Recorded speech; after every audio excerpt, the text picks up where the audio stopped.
14 से 25 साल की वो उम्र होती है जिसमें आपकी पूरी लाइफ डिपेंड करती है। कुछ लोग होते हैं जो इस एज को क्रॉस कर जाते हैं और क्रॉस करने के बाद जब वह बूढ़े हो जाते हैं और उनकी एज काम करने की नहीं होती है, तब वो पछताते हैं कि काश मैं उस टाइम पे ये किया होता, काश मैंने उस टाइम पे वो किया होता।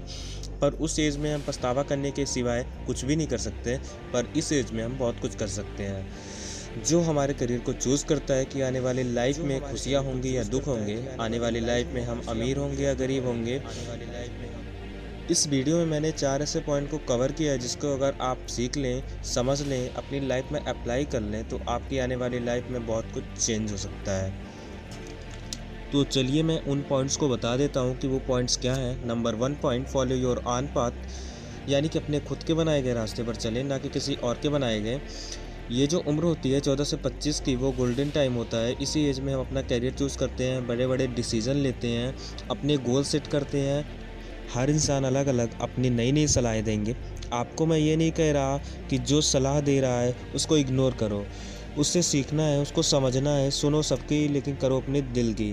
आपको किसी भी इंसान को फॉलो करने की ज़रूरत नहीं है, क्योंकि मंजिल आपकी है, रास्ता भी आप ही का है। क्योंकि मंजिल भी आप ही का है तो रास्ता भी आप ही का होना चाहिए, क्योंकि जो मिलने वाला है वो भी आप ही को मिलने वाला है। तो खुद का रास्ता बनाओ और उस रास्ते को छोड़ दो जिसमें भीड़ चल रही है।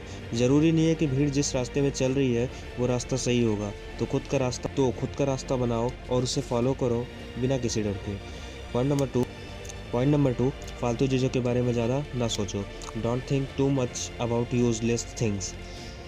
टीनेज जो होती है वो हमारा गोल्डन टाइम होता है, तो फालतू की चीज़ों के बारे में सोचकर आपको कुछ भी नहीं मिलने वाला, उल्टा आप ही का नुकसान होने वाला है।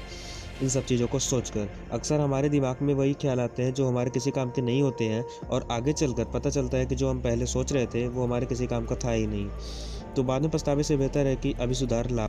Point number 3, learn about investment. अगर आपने टीनेज में पैसों की साइकोलॉजी को समझ लिया तो आपकी पूरी ज़िंदगी संभल सकती है। इन्वेस्टमेंट से मेरा मतलब ये नहीं है कि तुम स्टॉक मार्केट में लग जाओ और तुम्हारे पैसे डूब जाएं तो तुम मुझे आकर कोसो। इन्वेस्टमेंट से मेरा मतलब है कि धीरे धीरे तुम कैसे भी करके पैसे कमाने की टेक्निक को सीख जाओ। देखो, मेरी हो या तुम्हारी, सबसे ज़्यादा इंपॉर्टेंट होता है दो चीज़, पहला पेरेंट्स और दूसरा पैसा।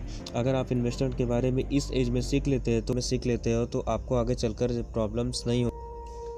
और अब फाइनल पॉइंट में आते हैं, point number 4, take a risk.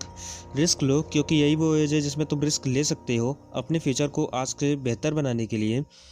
क्योंकि आगे चलकर तो रिस्क लेने में भी रिस्क है, क्योंकि आने वाली लाइफ में सारी फैमिली की रिस्पॉन्सिबिलिटी आपके ऊपर होगी।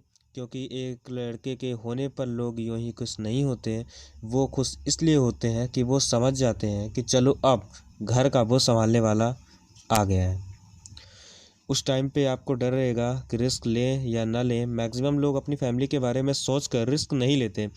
वो जहाँ पर भी हैं, जो भी काम कर रहे हैं उसमें अपना गुजारा कर लेते हैं, उसमें अपनी पूरी ज़िंदगी बिता देते हैं और वे उसी में रह जाते हैं। लेकिन आपके पास मौका है, रिस्क लो और कुछ ऐसा कर जाओ कि दुनिया दीवानी हो जाए। लाइफ में कुछ अलग पहचान बनानी है और सबसे अलग लेवल तक पहुँचाना है, तो भीड़ चाल नहीं, रिस्क लेना पड़ेगा।